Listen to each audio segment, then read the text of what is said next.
Question want Hoff solution equation क्या है। ठीक है, वांट ऑफ सॉल्यूशन इक्वेशन के बारे में पढ़ेंगे। तो देखते हैं इस क्वेश्चन का डिटेल। इसके पहले जिन लोग मेरे चैनल में नए हैं तो चैनल को सब्सक्राइब कर लीजिए और मेरा सहयोग कीजिए। तो देखें आंसर यहाँ पर देखते हैं।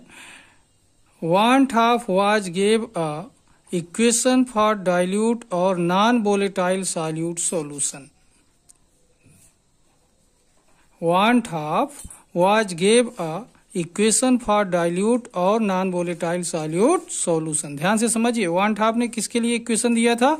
डाइल्यूट सॉल्यूशन के लिए या फिर नॉन वोलेटाइल सॉल्यूट वाले सॉल्यूशन के लिए। ठीक है, तो ध्यान से समझिए। Want Hoff was gave a equation for dilute और non volatile solute solution. This equation is called want of equation या फिर वांट ऑफ सॉल्यूशन इक्वेशन। ठीक है, अब देखते हैं वांट ऑफ लॉ के बारे में। ठीक है, तो देखें यहां पर देख रहे हैं वांट ऑफ लॉ। तो देखें वांट ऑफ लॉ में क्या है? Osmotic pressure of dilute solution of a non volatile solute is, ध्यान देना, कौन? Osmotic pressure. Osmotic pressure of a dilute solution, osmotic pressure of dilute solution of a non-volatile solute is directly proportional to absolute temperature of the solution। जो osmotic pressure है dilute solution जो non volatile solute वाला है उसके directly proportional पर है absolute temperature के। एक बार फिर से समझिए, osmotic pressure of a dilute solution, osmotic pressure of dilute solution of a non-volatile solute is directly proportional to absolute temperature of the solution at constant concentration। osmotic pressure absolute temperature के directly proportional पर होगा। कब?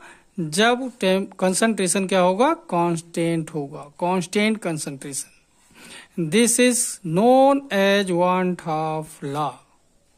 एक बार फिर से देखें, osmotic pressure of dilute solution of a non volatile solute is directly proportional to absolute temperature of the solution at constant concentration. This is known as van't Hoff law, that is pi proportional T. Equation first है, ध्यान देंगे, आगे काम आएगा ये अभी। Pi proportional T equation first, where pi क्या है यहाँ पर देखें? ऑस्मोटिक प्रेशर है। टी क्या है यहाँ पर? एब्सोल्यूट टेम्परेचर है। टी क्या है? एब्सोल्यूट टेम्परेचर है। ठीक है, तो इस तरीके से पाई प्रोपोर्शनल टी, ये वांट ऑफ लॉ बोलता है कि ऑस्मोटिक प्रेशर जो होता है एब्सोल्यूट टेम्परेचर के क्या होता है? डायरेक्टली प्रोपोर्शनल पर होता है। ऑस्मोटिक प्रेशर पाई एब्सोल्यूट टेम्परेचर टी के डायरेक्टली प्रोपोर्शनल पर होता है, ये वांट ऑफ लॉ बोलता है। ठीक है, इक्वेशन फर्स्ट। अब आगे देखते हैं। तो देखें यहां पर डेरिवेशन देखते हैं, वांट ऑफ सॉल्यूशन इक्वेशन का डेरिवेशन। तो देखिए यहां पर osmotic pressure pi of a solution is directly proportional to a molar concentration C. एक बार फिर से देखें, osmotic pressure pi of a solution is directly proportional to a molar concentration pi, that is pi proportional C. Equation second आया। Pi क्या है? Osmotic pressure है, सी क्या है? Molar concentration. तो पाई प्रोपोर्शनल सी, इक्वेशन क्या आया? सेकेंड आया। अब इक्वेशन फर्स्ट क्या था? पाई प्रोपोर्शनल टी, और इक्वेशन सेकेंड क्या आ गया? पाई प्रोपोर्शनल सी। तो इक्वेशन फर्स्ट और सेकेंड का यूज करके by equation first and second, तो क्या हो गया? पाई प्रोपोर्शनल सी इंटू टी, क्योंकि पाई प्रोपोर्शनल टी भी था, पाई प्रोपोर्शनल सी भी था, तो क्या हो गया? दोनों इक्वेशन को मिक्स करने पर क्या हो गया? पाई प्रोपोर्शनल सी इंटू टी, इक्वेशन हो गई थर्ड।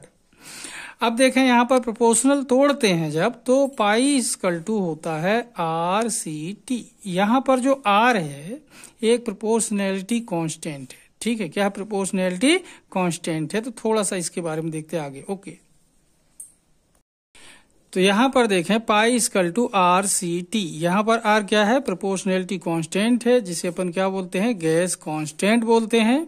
और ये भी देखें कि we know that C equal to 1/v, मतलब सी की वैल्यू अपन 1/v पुट कर सकते हैं इस इक्वेशन में। अब आगे समझते हैं। Equation fourth is a mathematical equation of want of equation It explains the osmotic pressure pi is a colligative property of the solution. ध्यान से समझिए. Equation 4th is a mathematical equation of one-half equation.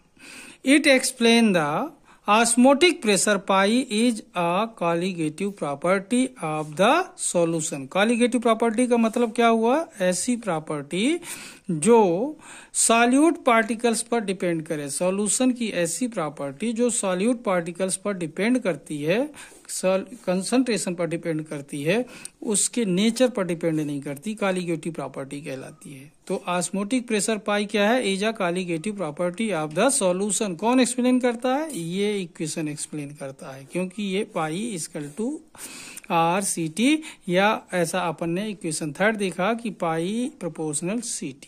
ठीक है, इससे clear होता है कि पाई जो है एक कॉलिगेटिव प्रॉपर्टी है. तो आज की क्लास को मैं यहीं पर समाप्त करूंगा. जिन लोग मेरे चैनल में नए हैं तो चैनल को जरूर सब्सक्राइब कर लीजिए और one-half सॉल्यूशन इक्वेशन इस वीडियो के माध्यम से सीखिए. एग्जाम के लिए इम्पोर्टेंट है, जरूर सीखना. ओके, तब तक के लिए धन्यवाद. जय हिंद, जय भारत.